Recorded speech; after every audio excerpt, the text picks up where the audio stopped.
Hello and welcome to Fiction Fans, a podcast where we read books and other words too. I'm Lily. And I'm Sarah. And today we'll be discussing Poor Things by Alasdair Gray.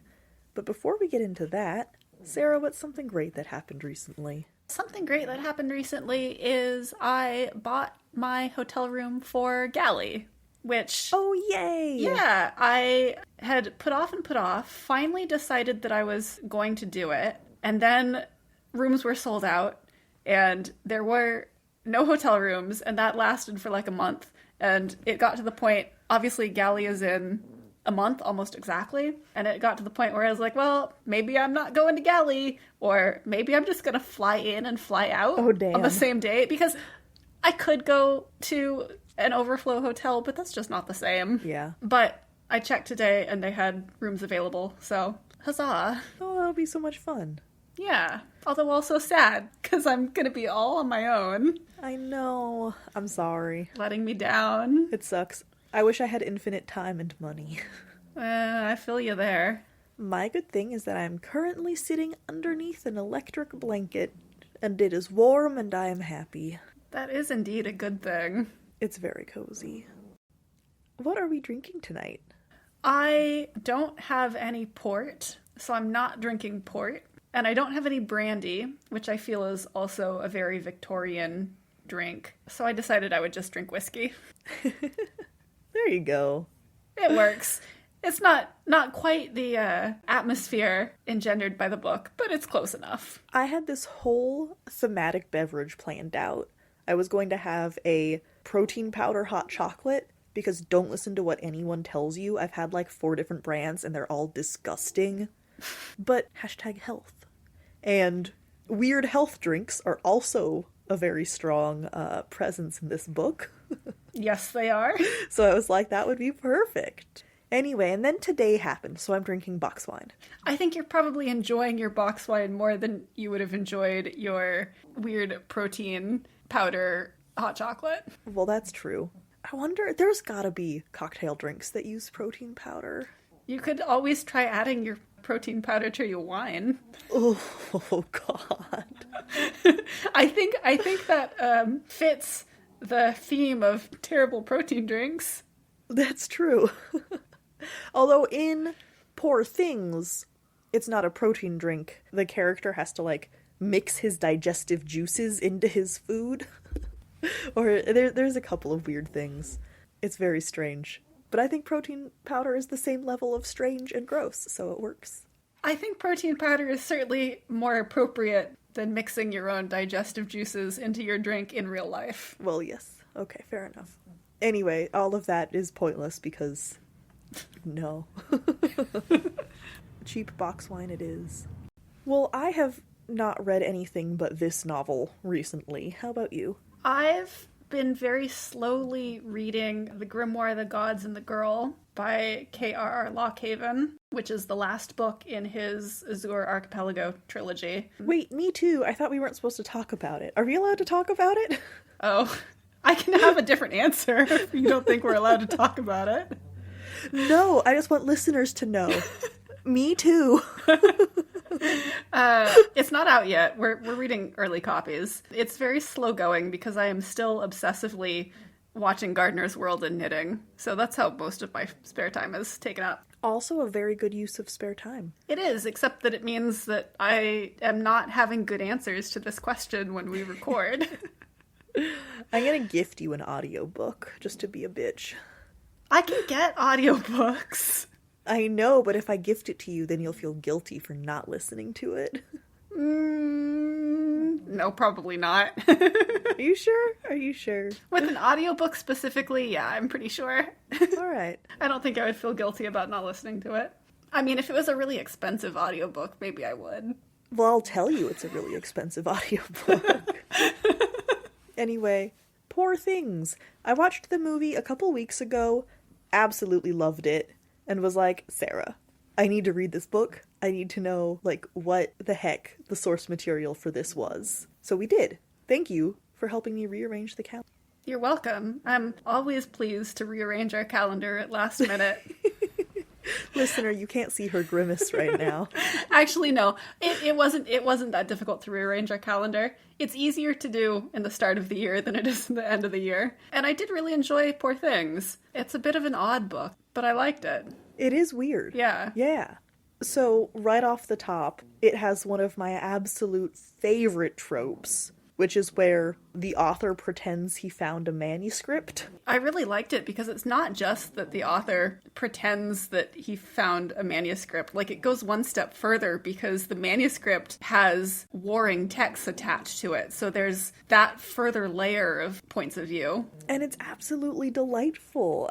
So there's the main story, which is Poor Things, the memoirs of Archie McCandless, who is one of the characters in the story, obviously. And then we also have a couple of letters that are included with it, some in the story and then some as an afterwards. And then there's also a couple of, like, historical footnotes that the author included, as if Victoria McCandless was a real doctor who had been practicing and, like, writing medical documents that people were reacting to in the era. Like, he commits to the bit. He really does. I really liked how dedicated he was to making it seem like this was a historically accurate novel.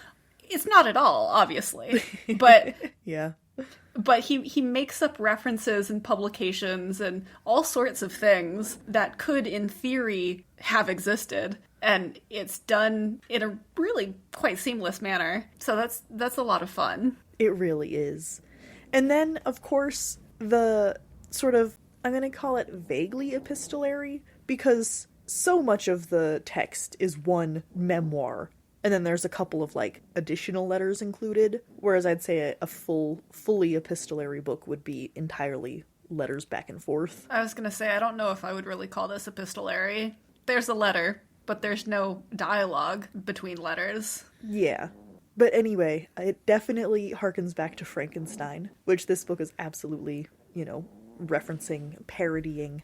I'd say it's parodying the gothic genre as a whole, with, like, strong ties to Frankenstein. I think I would agree there. There are a lot of Frankensteinian elements to it. I don't know if Frankensteinian is a word, but I'm making it one. And that's kind of... Is it a spoiler to say that that's kind of the premise of the novel, of the memoir? I don't think so. Because, so there's a foreword by the actual author, but pretending to be the author who found this manuscript, which is so delightful. Anyway, and he gives a bunch of spoilers in that, which is a very cool vibe. Yeah, he basically gives the plot of the novel away, or the overarching plot, I would say, because there are plenty of small details that he doesn't touch upon. But you go into the novel knowing essentially how it's going to play out. Which is it's an important literary device. And whenever books do something like that, it makes me question the concept of spoilers as a whole. Well, not really. There are times when it's a spoiler, and there's times when the author wants you to know that information, so it's different, but... Yeah, and I think we've talked about this a little bit with some of our Discworld conversations, maybe some of our other conversations as well. But there are some books where the joy is in the journey, and some books where the joy is in the destination. And I think where the destination is the point, that's where spoilers really can inhibit your enjoyment of the book as a whole. Whereas this is one of those where how you get to each point is why you're reading, not because you are concerned or interested or whatever in what's going to happen next, per se. That's true. This is not a whodunit. Yeah. It is so overdramatic in some parts. I absolutely loved it. This book is very wry, I would say. It is.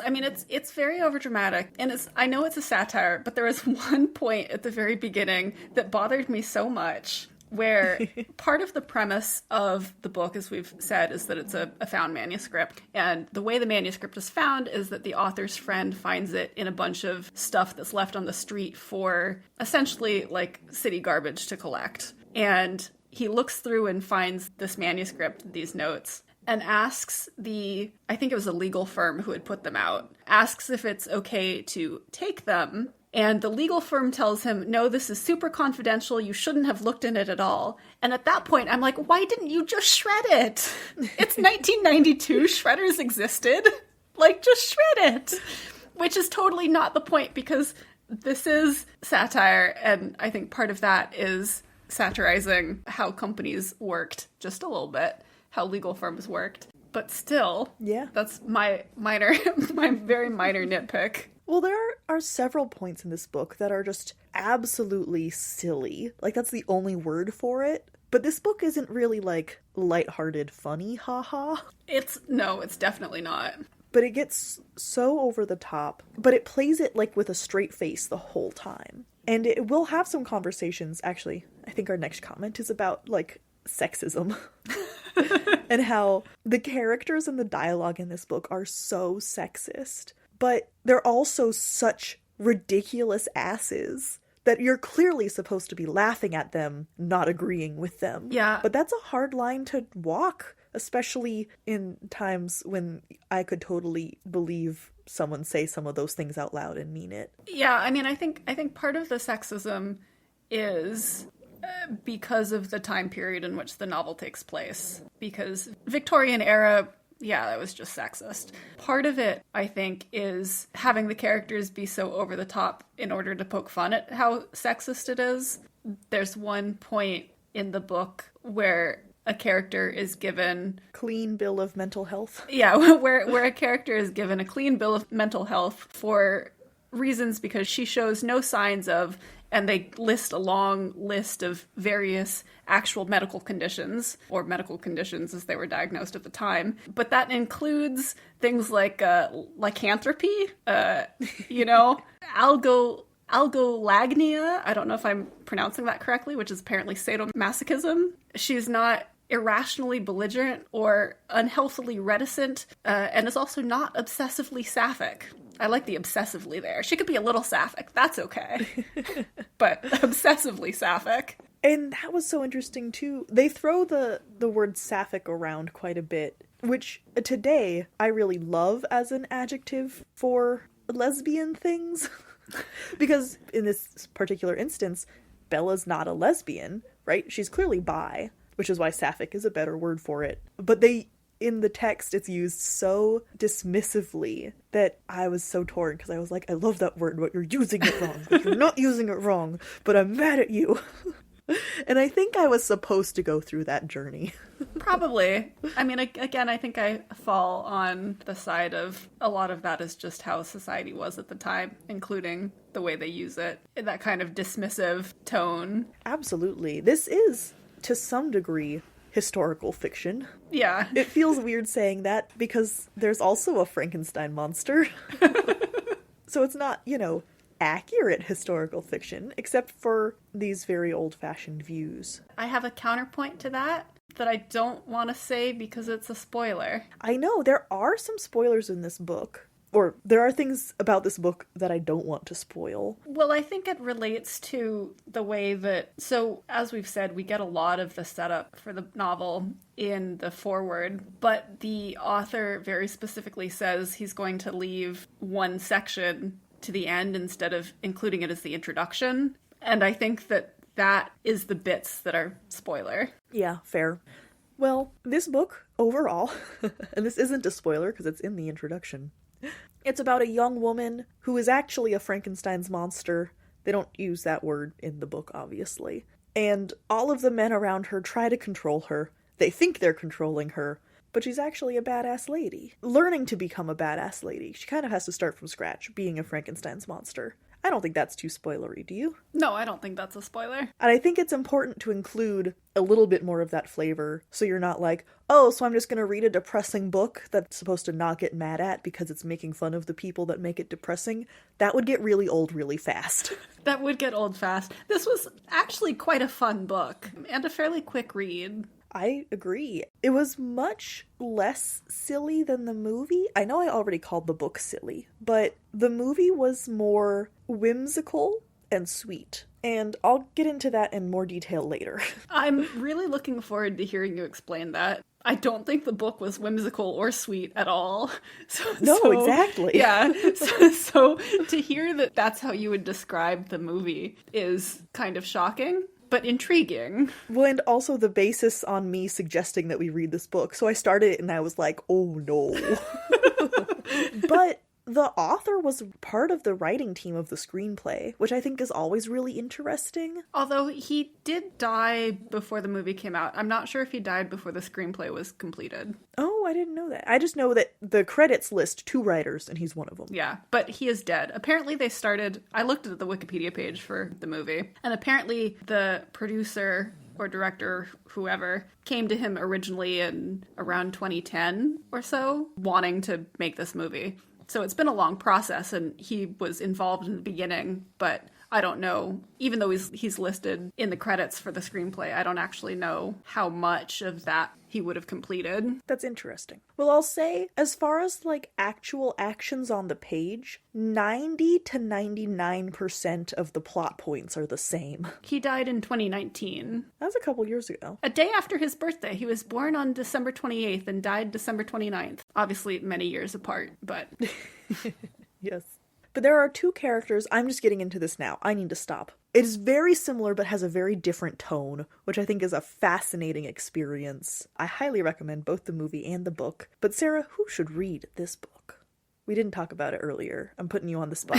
You should read this book if you enjoy Gothic novels. If you liked Frankenstein, but want something that's a little more feminist, I think this is a good book. And also, I think if you enjoy the concept of satire, even if you're not super familiar with Gothic novels, if you went in knowing that this is a satire of Gothic novels, I think you'd still get there. Yeah. To avoid spoilers, skip to 3854.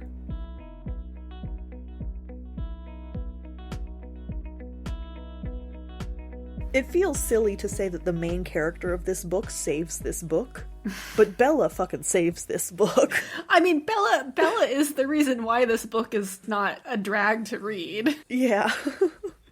But also she's the main character, so duh. But also not duh. I don't know. I think an argument could be made that Archie is at least co-main character. That's true. It's definitely his memoir. It's his memoir, it's his point of view. A lot of what we see from Bella is remotely through the one long letter that she sends. We have the one long letter that she sends, and then the afterwards written by Victoria, who is also Bella, but not exactly. But that's interesting too, right? Because you have the trope of, well, the story is about a woman, but it's from the perspective of men and about all of the men around her, so how could that be feminist? But this book does absolutely make sure she has a voice still. It does, and then, I mean, again, you get her perspective at the end where, and now that we're in the spoiler section, I can say, she essentially says that what we have just read is a work of fiction, and as the reader, you're left to determine which you believe is true. Is she a Frankenstein creation of her own infant child's brain implanted into her adult body? or was she an abused wife who ran away? Which one happened more often? Yes. But even in the memoir section, the character of, we'll say, Bella, who is either the Frankenstein creation of a woman's child's brain put into her own adult body, or the fake name that Victoria adopts to get away from her abusive husband, depending on which version you want to believe. Bella still has a lot of agency. What really strikes me about this story is that it's full of men who think they're controlling Bella. And in some cases they do. Like, obviously, when she's young, her father is controlling her. But a lot of her romantic partners think they're in charge and think they're manipulating her, but she sees right through them and gets exactly what she wants from them and is like, goodbye. She has a lot of agency, it's true. And I do think that, for example, her relationship with Godwin, the essentially Dr. Frankenstein in this novel, even though he wants her to fall in love with him, I don't view his treatment of her as a manipulation. Right? Like, he's not showing her the world only so that she will recognize that he's, you know, the one for her. He genuinely wants to give her a broader depth of experience. I agree. He wanted to be creepy and gross, but kind of loses steam. Yes. He tries to create the perfect girlfriend, and then for some reason she sees him more as a father figure. And he's just kind of like, welp, damn. He's definitely not happy about it, but he also doesn't punish her for it. He doesn't try to change her mind. Yeah. Which I thought was a really interesting storytelling decision. It also really saves his character. Yeah. Because he's pretty creepy before then. And obviously just the concept of Frankensteining up a girlfriend for you is that's creepy. Yeah. But then when she ends up being a real human, he's like, well, all right. Yeah. I think what I'm mostly referring to is Wedderburn, who is possibly my favorite character. Not really. Obviously, Bella is my favorite character. I really like the glimpse of Wedderburn that we get in Victoria McCandless's afterward, her explanation of the novel. But I was less impressed with Wedderburn as we see in the main body of the novel. Oh no, he sucks. That's why I like him. Impressed is not the right word. Or, I mean, it's an accurate statement, but it doesn't convey what I mean, which I think is that I didn't get the same enjoyment from his character as it sounds like you did. And this might be me. So I saw the movie first, and the Wedderburn character is so dramatic. The wailing and he intends to, like, seduce Bella before she gets married and, have an affair and then leave her like trash, but then ends up falling in love with her. In the movie. In the book, he wants to marry her. Well, yeah, in the movie, he eventually wants to marry her too, but not right away. But I'm saying in the book, it's very explicitly they're going to get married, like, that first day that after they've eloped. Yeah, and from the very beginning, Bella's like, hey, I'm engaged. Yeah, I'll go fuck with you around Europe, but, like, I'm not marrying you. I'm engaged. But he's so convinced that he's a manipulative mastermind. And, well, she agreed to run away with him, so she must be agreeing to marry him. The idea that she means what she says doesn't even cross his mind. Ugh, absurd, ridiculous, terrible. A sexually liberated woman in Victorian London. What a concept. Well, or yeah, Victorian Britain. I guess not London, because they're in Glasgow. There was a lot of text around the difference between Scottish people and English people that I was just like, yep, okay, uh-huh. I understood it at, like, a factual level, but I'm sure there's a lot of baggage there that I was not understanding. I think there's that, but I think there's also, I don't know, this is a much lower stakes description of it, but I feel like it's kind of like Northern California versus Southern California. If someone said that I was from Southern California, I would definitely correct them, because I'm not from Southern California, I'm from Northern California. Mm-hmm.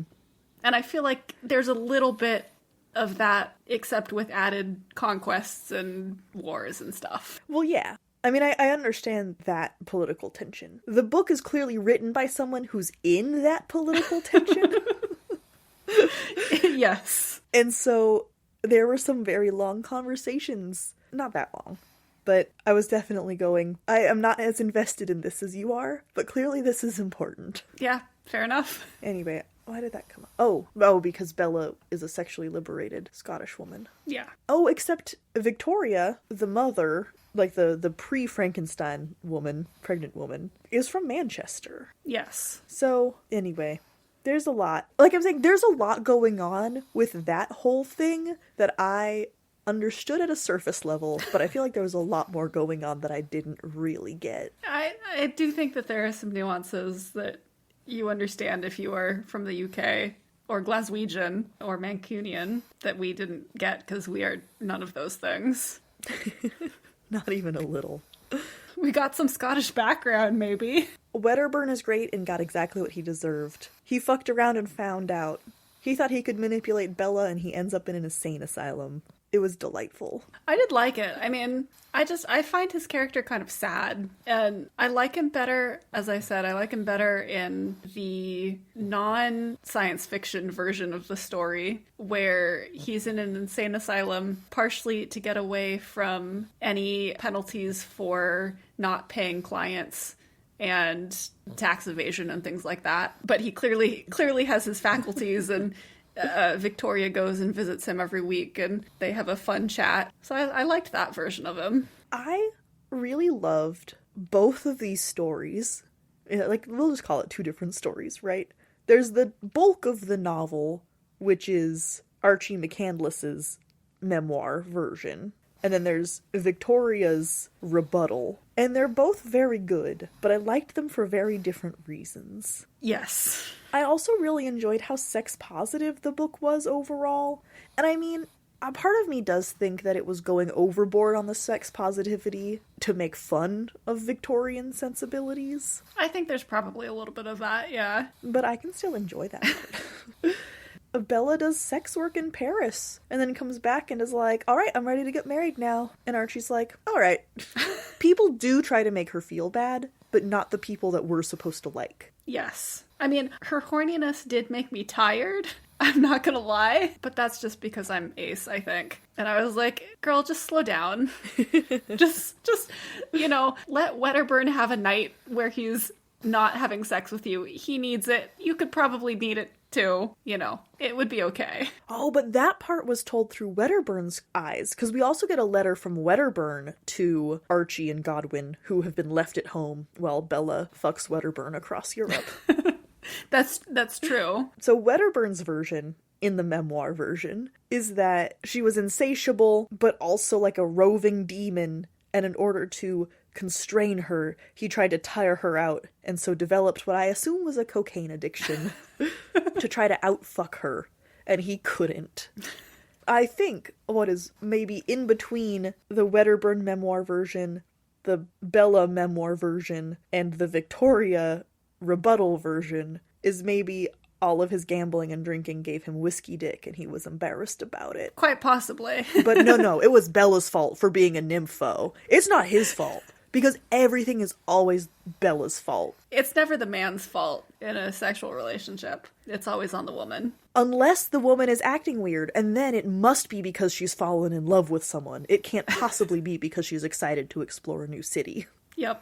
But either way, I got tired reading it. That's fair. Regardless of whose perspective is correct and how accurate it was. Oh, there was a ton of sex, but not like fun sex in this book. There were just a lot of characters having sex. It wasn't like on the page.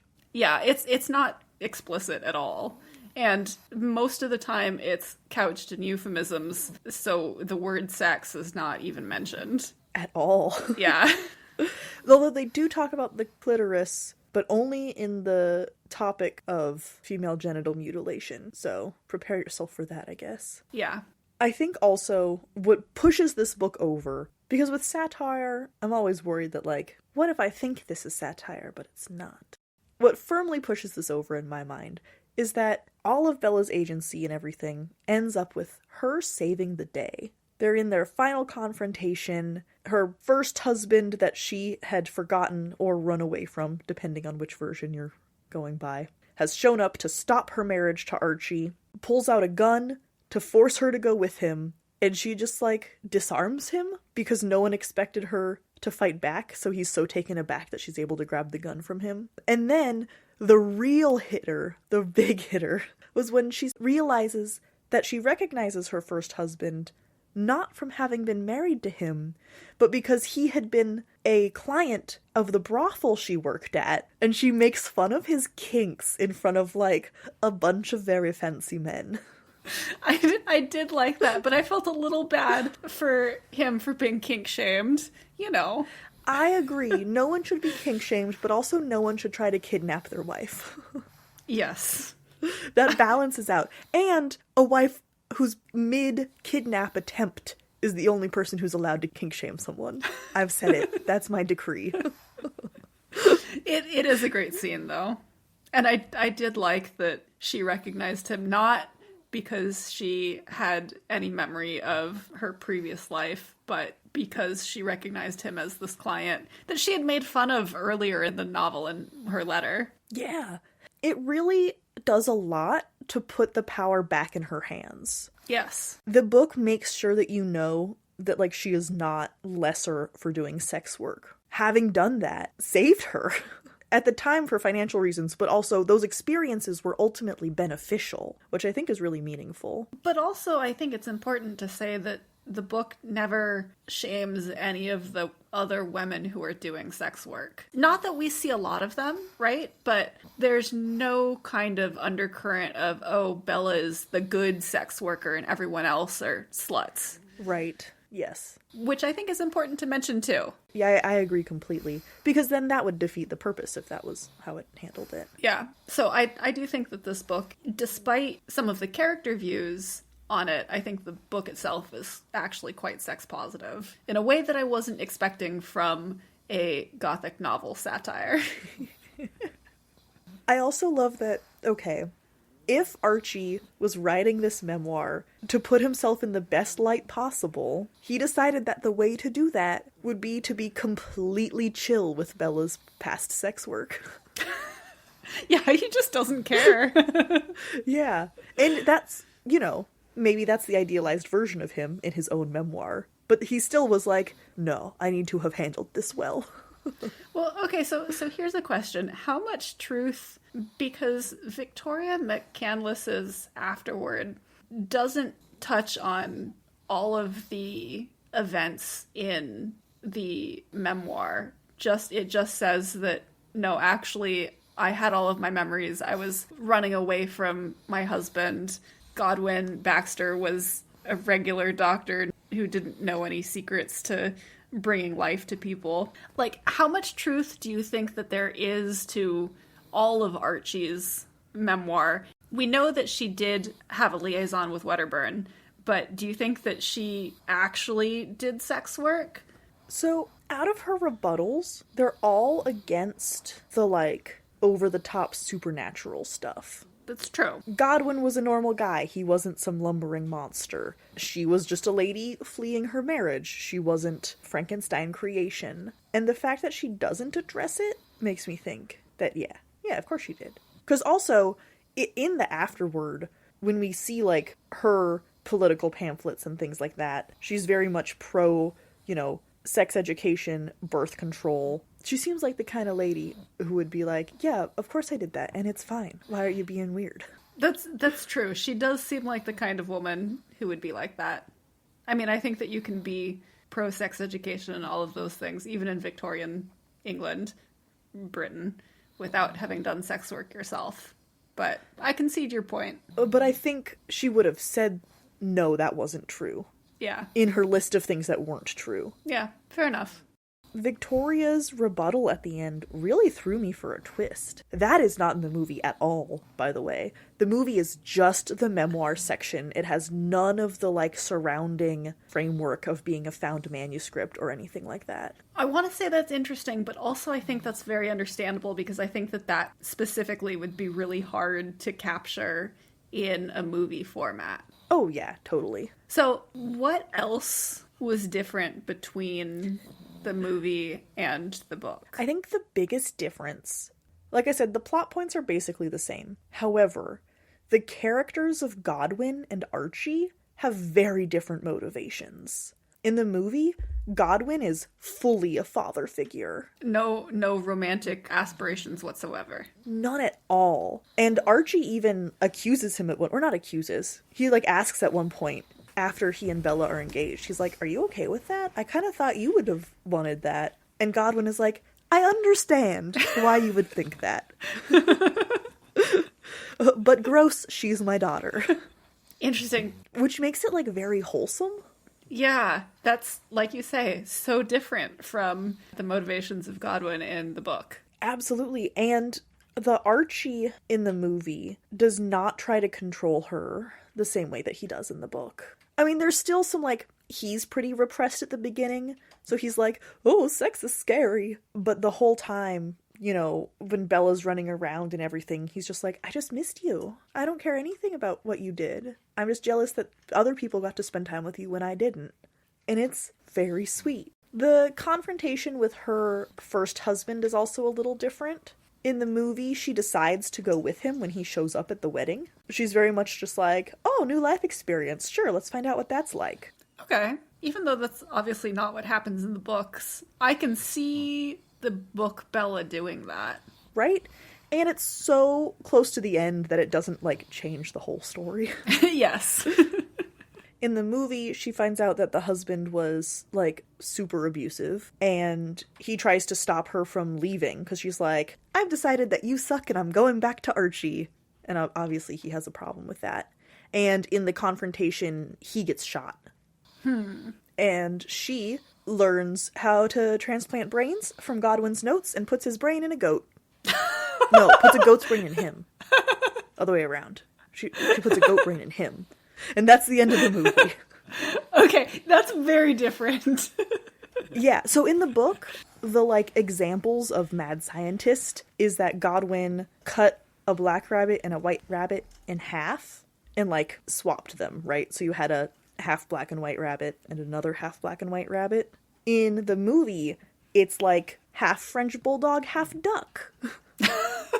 So when I say whimsical, I mean, like, super over-the-top silly. Yeah, that seems like a really random change. Well, the whole tone of the movie is very surreal. When Bella and Wedderburn are going to these cities, they're not, like... For example, when they go to Lisbon, it's like a sci-fi version, like a steampunk version of Lisbon. The Wikipedia page did mention that there were a lot more steampunk elements in the movie. It makes everything very over the top in a way that I think works very well for the story, but made the tone of it less serious in a way. Yeah. I feel like that's a change that would work in a visual medium, but I don't think it would have worked in the novel. I don't think the novel would have benefited from that change. Yeah. Well, I think that was the movie's way of saying, like, please don't take this seriously. Because in the novel, you get the narrative, like the narration, which is very biased and makes sure that you know you're supposed to think Wedderburn is a dumbass, right? Whereas the movie used, like, visual cues to tell you, like, hey, this is over the top and silly. And then, yeah, just that very small change in Archie and Godwin just made the whole thing very, like, sweet and wholesome. My favorite thing, definitely about the movie, and I think it is true to some extent in the book, while Bella is running around through the world, people are generally pretty nice to her. I do think that she has a good experience traversing the world until she gets to a point where Dr. Hooker and Mr. Astley... Lord Astley. Lord Astley. Lord Rick Astley. No, I'm just kidding.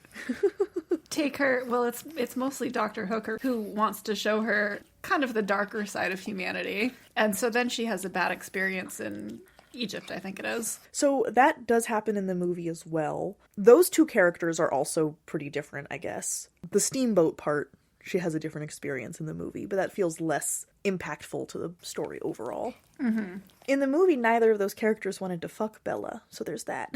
That is a change. I mean, I don't necessarily think that Dr. Hooker wanted to fuck Bella. He probably did. Everyone did. Yeah. That was actually the funniest rebuttal, I think, of Victoria's afterwards, was... I wasn't some, like, bewitching creature that everyone fell in love with on first sight. Yeah. It's a fun story. It does some cool things with the genre, and the movie is very sweet. I spent the whole time so worried, because Bella starts the story with, like, the mental capacity of a 3-year-old or something. Yeah. And I knew nothing about this movie except that it was artsy-fartsy. And I was like, oh fuck, she's gonna get raped. They're gonna do something dramatic with that, and it's gonna suck. And they don't. Everyone is nice to her. She's the one manipulating other people. She does not get taken advantage of, and I appreciated that. It's a nice change of pace, certainly. It is. Maybe the bar is low, but I was just like, no sexual assault, A+.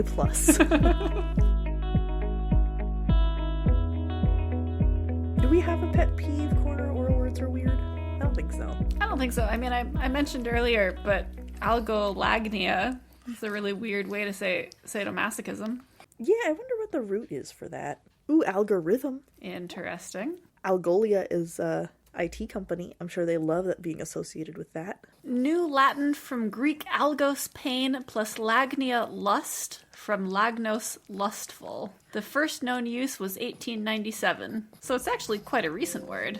Is algorithm also derived from the Greek word for pain? It could be painful just based on math. Wikipedia has a lot more to say about this. No, it's from Arabic. From the system of Arabic numerals, yeah. It's not Greek. Okay, fine. Yeah. That would have been funny, though. It would have been funny. Algorithms are often very painful, but... Thank you so much for listening to this episode of Fiction Fans.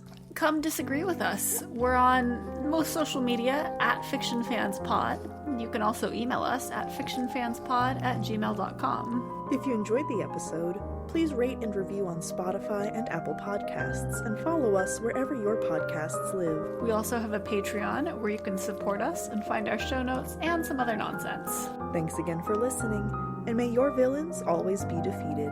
Bye.